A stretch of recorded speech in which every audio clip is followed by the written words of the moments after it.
The short-term gamma squeeze, the price objective of 151, the shorts covering AMC, and many other topics are covered in today's video. Let's look at this first. Yahoo instantly linked the start of AMC's movement to an incident that occurred a week prior.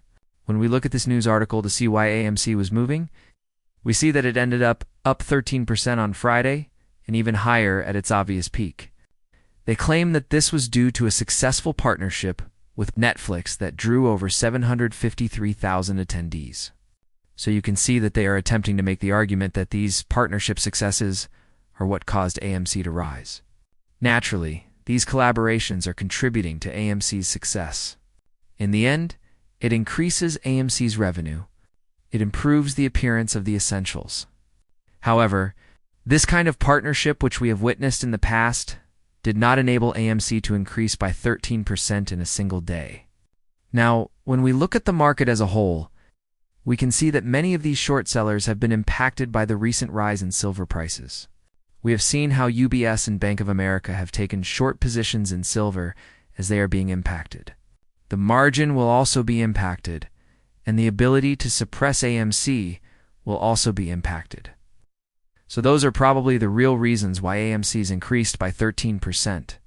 To further illustrate how absurd these headlines are, we saw an article stating that AMC's stock was trashing the market the day before it rose 13%. You can see it here once more. They are clearly attempting to convey that although the market is rising, AMC is not. The fact that AMC then increased by 13% is what they neglected to mention. And as we've seen with this piece, when AMC rises, they instantly go for some out-of-date news, whatever it may be. It's probably out of date to explain why AMC is rising.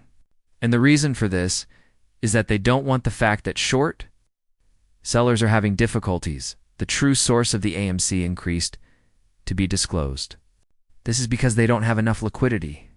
If you look at all of these periods when AMC rises, you'll see that they usually coincide with periods of extraordinary market stress when some institutions, particularly those shorting AMC, are dealing with serious issues. AMC pop is short and poised to go long, as you can see. And it's clear that this is referring to the 13%. And if you check at this, you'll see that institutions have been purchasing AMC lately. Furthermore, these calls are another reason why we might be witnessing a short-term gamma squeeze and a panic among short sellers. Generally, we discuss the potential for a gamma squeeze to occur when a stock increases by 13%, or a significant percentage in general, particularly when it is known that calls are constantly being purchased on AMC. This is not to say that it will occur 100% of the time. This is discussing the possibility.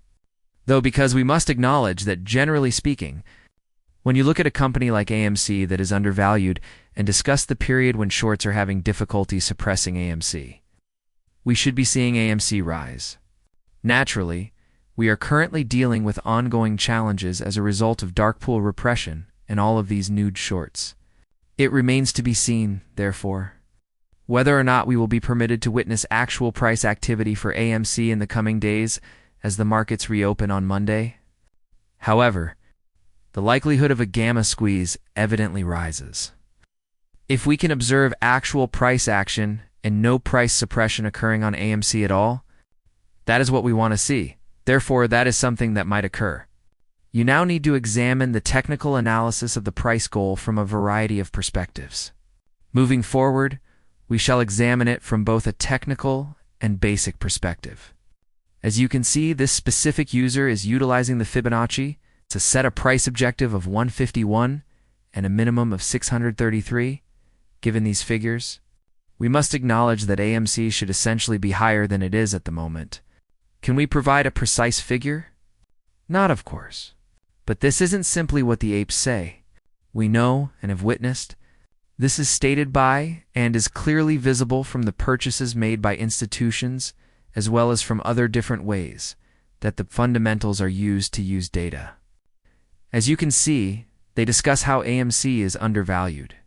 The $30 valuation is visible. Do you see the $50 valuation? The range of price targets for AMC has been enormous. There is one thing we are positive of. It shouldn't be $164, however. Judging by this, it is clearly assigned to 151 now. When you look at AMC, we do see that 151 is a very achievable goal for AMC. We mentioned the inflow and outflows, which is clearly the reason we say this when you consider the volume that is actually occurring for AMC and the quantity of buy orders that are continuously occurring for AMC. And now, we're not only concentrating on the number of people purchasing AMC. When you look at the institutions and the apes, the more significant reality is that nobody is actually selling their AMC shares. For this reason, we discussed how straightforward it is to observe AMC rise to 151 if we can see true volume, zero dark pool, and zero suppression. And it goes without saying that all of these short bets will be crushed when it rises to 151. We can therefore discuss it reaching 633, and of course even higher. This is how market makers reduce purchasing pressure and accumulation following a significant decline in the stock price. As you can even see here, to capitalize on the excitement of buying at the bottom and building up more, they run at 10% or 20% later. Given that it makes $5 billion, AMS is undervalued at $30 now. In essence, we need to comprehend the strategies employed by these short sellers, by these market makers once more as we witness them covering wherever. These short sellers are having liquidity issues or where an increasing number of these institutions are purchasing AMC. This only demonstrates that there is a need for AMC shares, and they are attempting to conceal it by citing factors like the partnership as the reason for the increase. I don't want people to understand how urgently individuals need AMC shares. Apes desires to purchase AMC. Institutions are interested in funding AMC. AMC shares are necessary for short sellers. For this reason, we discuss the inflow and outflow in order to comprehend that the demand for AMC shares is currently at a very high level. Looking at the current state of the industry as well, Avatar Fire and Ash is expected to bring in between $90 million and $100 million this weekend at the global box office. It is now anticipated to reach a staggering $1.25 billion to $1.3 billion globally tomorrow. Therefore, I believe this to be a pretty good picture of the current situation of the box office. Of course, Avatar is a huge product, but it also demonstrates the amount of money that is available. It demonstrates the potential size of this industry. We won't see this figure again, they said. People were predicting that the box office would never see such high numbers 2, 3, 4, or 5 years ago. And yet here we are. Additionally, more Avatar-style films will be released. Other films that might, outperform Avatar will also be released. As a result, we must acknowledge this fact. And this is only discussing the potential of the industry, the potential of the box office, and above all, the potential of AMC. Thus, this is the explanation for why institutions have been purchasing AMC. The positive signal on AMC is evident in the fact that institutions have added 49% more long shares in the most recent quarter, bringing their total holdings to 291 million, or reportedly 56 to 57% ownership, even while we are aware that this amount is most likely composed of synthetic shares rather than the crucial royal shares that the apes own. We discussed how smart money wants to acquire as much as possible, and they are currently actively accumulating while the price is near 164, a typical setup for a possible rebound. We discussed the demand for shares of AMC.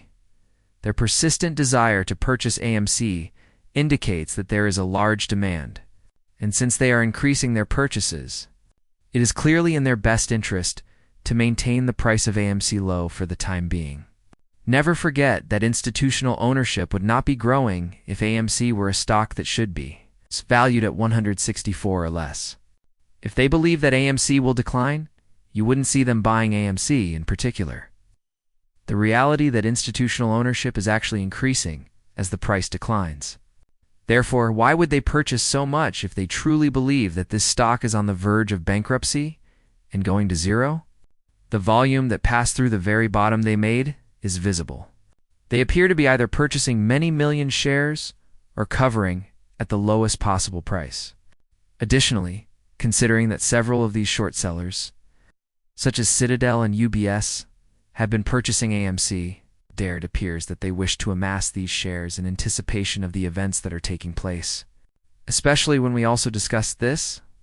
We've shown this screenshot numerous times before. It basically discusses the TRS strategy, which uses a basket and various stocks, some for long and some for short.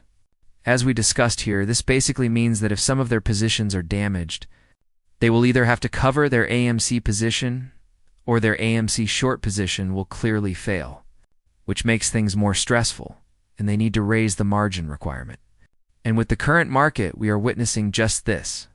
It doesn't take much to determine who is in danger on this silver short position these days, in case you're interested in this. Best of luck, TDs.